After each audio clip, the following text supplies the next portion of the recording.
Mr. Zekeri, why are they targeting Peter Obi? Why do you think they are targeting him? Atiku Abubakar is there.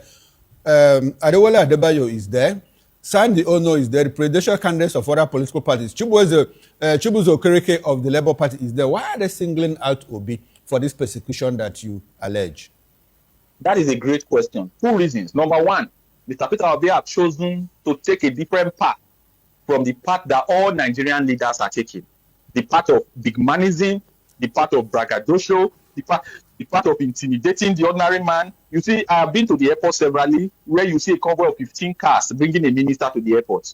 You will not even use your eyes to see the minister. They move from wherever they are brought, disturbing the traveling public. They go to the VIP lounge. From there, they get on a private jet. Mr. Peter Obi travels commercial. He travels like every other ordinary Nigerian. He passes through the airport like every other ordinary Nigerian. And this is not because he does not have the capacity to live the way they are living. As a matter of fact, his own wealth was earned legitimately.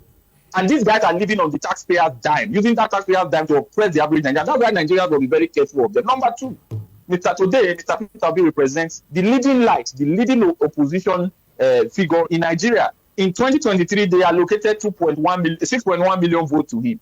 Although we know that there are at least 2 states where he is supposed to have won, but INEC announced something that we do not understand. The classical example is Benue State. In Benue State, Mr. Peter Obi won 15 local governments. The person who was declared winner won 8 local governments. In Rivers State, Mr. Peter Obi had won, even in a local government uploaded on highway, Obiakpo local government. But miraculously, someone else was announced as the winner.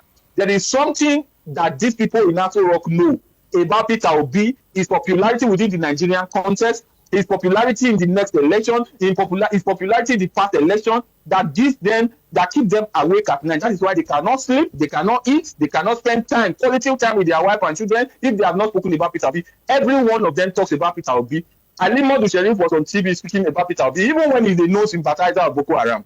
Feto Keyamo has been speaking. Bayo Ononuga has been speaking. The Minister of Works has been speaking, even when there are multiple newspaper reports of somebody having died in his house in Ebonyi State, a young lady who was said to have died in questionable circumstances. So he is speaking.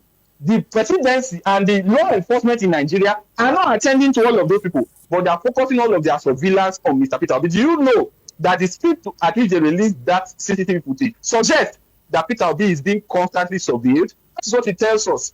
Because there are thousands of travelers a day, you're able to isolate something that happened weeks ago and then use it as an evidence to prove what was not even referenced. So it shows that these people, first of all, they don't understand what is going on. And having been a pro-democracy activist that was respected, it's shocking that those who once advocated for democracy across board today are now the ones who are destroying every modicum of decency in our democracy, up to the point of even exposing the security, the life of a leading opposition candidate in Nigeria. It is a shame, and it is shameful to the extreme. I am calling on those who are in the appropriate authorities, the police, the DSS, the ministers, and all of them to beat a retreat and let us have some decency as we go into the election. Let them preach their policies and programs to the Nigerian people. Even if they have failed the Nigerian people, attacking Obi will not change that failure. And we are going to leverage on that failure to speak to the Nigerian people. Okay, we'll talk about the performance of this administration in a bit.